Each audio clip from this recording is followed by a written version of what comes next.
माणसाचे कर्म फिरून परत कसे येते यावर आधारित आपण एक कथा बघणार आहोत. एक भिकारी होता. तो दारोदारी जाऊन भीक मागायचा. कोणी काही दिले तर तो घ्यायचा, अन्यथा फक्त आशीर्वादच देऊन निघून यायचा. एका सावकाराच्या दारात जाऊन रोज भिकारी भिक्षा मागायचा. पण सावकार मात्र बाहेर आल्यावरती शिवीगाळ करायचा. सावकार भिकाऱ्याला म्हणायचा, जा मर, तू काम का करत नाहीस? आयुष्यभर फक्त भीक मागत राहा. कधी कधी तो रागाच्या भारात त्याला शिवीगाळ करायचा, कधी कधी तो रागाच्या भारात त्याला ढकलूनही द्यायचा. पण भिकारी फक्त म्हणायचा, देव तुमच्या पापांना क्षमा करो. एके दिवशी मात्र त्या सावकाराला खूप राग आला. बहुधा धंद्यात तोटा झाला असावा. तो भिकारी त्याच वेळी भीक मागायला आला. सावकाराने रागात थेट त्याच्यावर दगड मारला. भिकाराच्या डोक्यातून रक्त वाहू लागले. तरीही तो देव तुझी पापे क्षमा करो असे म्हणत तिथून निघून गेला. सावकार रागातून थोडासा शांत झाला आणि मग विचार करू लागला की मी त्याला दगड मारला, पण त्याने तरीही माझ्यासाठी प्रार्थना केली. यामागचं रहस्य काय असू शकेल हे आपल्याला कळायला हवं. आणि तो त्या भिकाऱ्याच्या मागे लागला. भिकारी कोठेही गेला तरी सावकार त्याच्या मागे जायचा. त्या भिकाऱ्याला कोणी भिक्षा दिली तर कोणीतरी त्याला मारले, अपमानित केले, शिवीगाळ केले, पण भिकारी एवढेच म्हणायचा, देव तुमची पापे क्षमा करो. आता अंधार पडू लागला होता. तो भिकारी परत स्वतःच्या घरी जायला निघाला. सावकार सुद्धा त्याच्या मागे होता. तो भिकारी आपल्या घरी परतला. एका तुटलेल्या खाट्यावर एक म्हातारी झोपली होती, जी त्या भिकाऱ्याची बायको होती. तिच्या नवऱ्याला पाहताच ती उठली. ती पाहू लागली. भिकेच्या भांड्यात फक्त अर्धी शिळी भाकरी होती. ती पाहतच म्हातारी म्हणाली, एवढेच आज मिळाले का? आणि तुमचे डोके कसे फुटले? तेव्हा भिकारी म्हणाला, हो एवढंच. कोणी काही दिलं नाही. सगळ्यांनी शिव्या दिल्या. एकाने दगडफेक केली, त्यामुळे माझं डोकं फुटलं. तो भिकारी पुन्हा म्हणाला, हे सगळं माझ्याच पापांचं फळ आहे. आठवत नाही का आपण किती श्रीमंत होतो काही वर्षापूर्वी? आपल्याकडे काय नव्हतं. आपल्याकडे सर्व होतं, पण आपण कधीच दान केले नाही. तो आंधळा भिकारी आठवला का?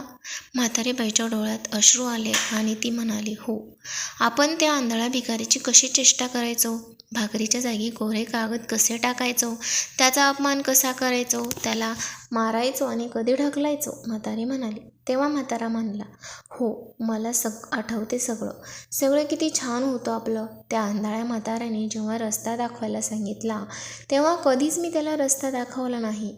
आणि जेव्हा कधी तो भाकर मागायचा तेव्हा फक्त त्याला शिव्या दिल्या. एकदा त्याला वाटी फेकून मारली. तेव्हा तो आंधळा भिकारी नेहमी म्हणायचा, देव तुझ्या पापांचा हिशोब घेईन, मी नाही.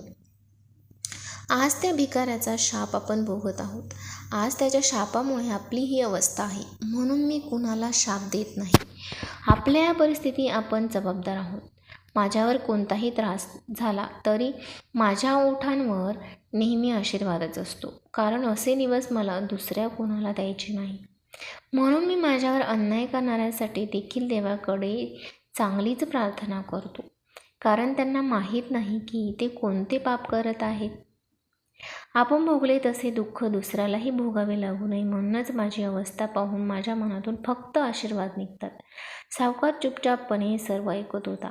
आता त्याला सर्व काही समजले होते. म्हातारीबाई आणि म्हाताऱ्याने ती अर्धी भाकरी एकत्र खाल्ली आणि परमेश्वराचा महिमा म्हणत झोपी गेले. दुसऱ्या दिवशी तो भिकारी पुन्हा सावकाराच्या घरी भीक मागायला गेला. सावकाराने 2 भाकरी आणि भाजी अगोदरच काढून ठेवलेली होती. त्याने ती भाजी भाकरी भिकाराला दिली आणि हसतमुख आवाजात म्हणाला, माफ करा बाबा, चूक झाली. आजपासून तुम्ही रोज माझ्याकडे येऊन 2 भाकरी आणि भाजी घेऊन जात जा. तुम्हाला आणखी काही गरज पडली तर तुम्ही मला नक्की सांगा. उपाशी मात्र कधी झोपू नका. तेव्हा भिकारी म्हणाला, देव तुमचे भले करो, आणि निघून गेला. माणसं फक्त आशीर्वाद देतात आणि शाप देतात, पण देव हे सगळं माणसाच्या कर्मानुसार करतो.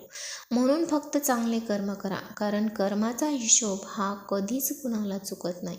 तो नेहमी तुमचा पाठलाग करत असतो.